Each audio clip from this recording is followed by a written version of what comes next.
So in this tutorial, we are going to learn React hooks as well as React context. So first of all, I want to start by explaining what the React hooks and React context are. I'll first give you some general information about these topics, and then after that, we will start up with a React context API. And then after learning how to use React Context API, we are going to learn React hooks. Then finally, by combining these two topics, we're going to learn how to use these two concepts together, because of course they play very well together.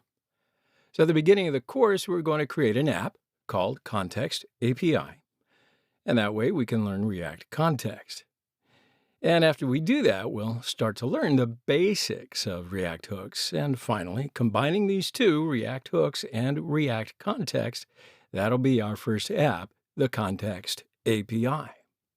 So for this reason, I don't want you to delete the Context API application that we will first create, because we are going to combine all of the information that we're going to learn throughout the entire course in one single app.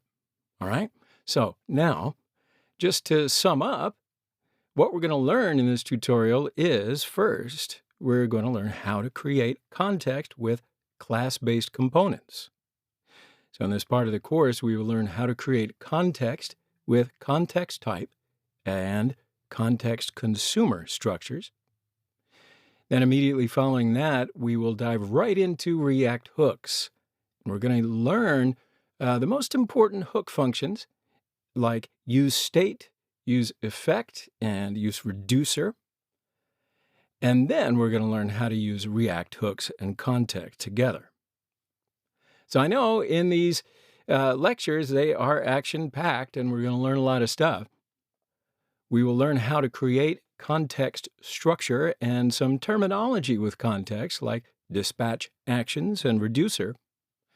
And also we're going to learn how to use reducer and use context hooks.